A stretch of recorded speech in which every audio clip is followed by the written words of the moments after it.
Now, the conversation continues around need for nourishing much of Africa. We do know that each and every year the population is binging. 450 million Africans will be the magic number by added onto the population by 2030. But what is being done to make sure that the food actually meets the population? Here to answer many of those questions is Amar Ali with Africa Improved Foods. Now, Amar, for many of the people who don't know, Rwanda happens to be a new market where you are actually forwarding many of your nourished foods. Just to walk us through the latest developments on that front. Okay, so we've been established since December of 2016, and as of now, I'm pleased to say our relief foods are reaching all the way through the region, into South Sudan, into Somalia, as well as into DRC and around Rwanda too.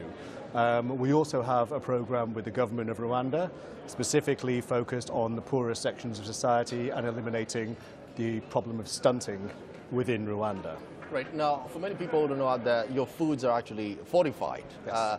Calcium in there and just to fortify many of the nutrients. Tell me, is this a chronologic pandemic, if I could say? Many of the people are actually eating, but they do not get the right nutrients from the food. Yeah, there's an enormous problem and with malnutrition. Hundreds of millions of people are malnourished in the world today, and there's a particular problem within Africa. In Rwanda and in East Africa more generally, the rate of stunting is nearly 40%. And what that means is that nearly 40% of people in the region are unable to reach their full cognitive development because of nutritional issues early in life. So that's why for us it's very important to address the first 1,000 days of nutrition specifically, because that's a critical window for brain development. So we're doing a lot of work with pregnant and breastfeeding mothers, as well as with infants as a complement to breastfeeding, to give them the right foods, the right micronutrients, as well as the right amount of food, full stop. Right, Amar, away from the food, how hard is it for you to actually sensitize the people about what you are talking about? People just think, okay, if I breastfeed the child, it's okay. How hard is it for you to actually tell them that they need more? The children need to be getting the right nutrients away from just eating cassava and the rest? I don't think it's that hard. I think the first thing is we want to reinforce the message that breastfeeding absolutely must continue until the age of 2 years old. So I think that is one thing that we always want to make sure is made very clear. But what's also important is after the age of 6 months, other foods are introduced. I think for most parents, that they realize that children get hungry, and as they start to teeth, they start to naturally give them other foods in addition to breastfeeding. The challenge is to make sure is for them to understand the nutritional content of those foods, right, and how important that is and how important it is to get the right balance of nutrition within this critical period specifically.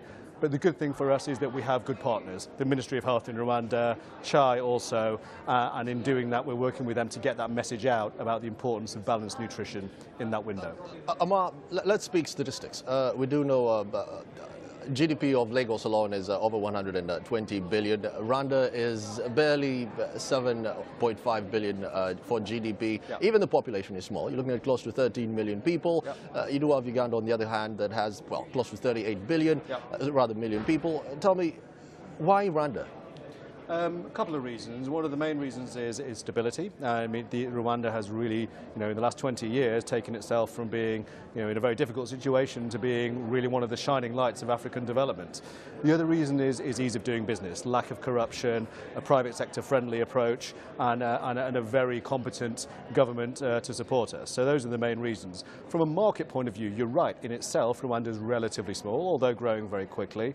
But the region around it is actually growing very, very quickly. So Tanzania on the east is going to be one of the top 10 or 12 most populous countries in the next couple of decades. Likewise, DRC on the west, and as you say, also Uganda too. So we think it's strategically very well positioned, both to address the Rwandan market as well as the regional market. Definitely thinking ahead. Amar Ali there with Africa Improved Foods. Just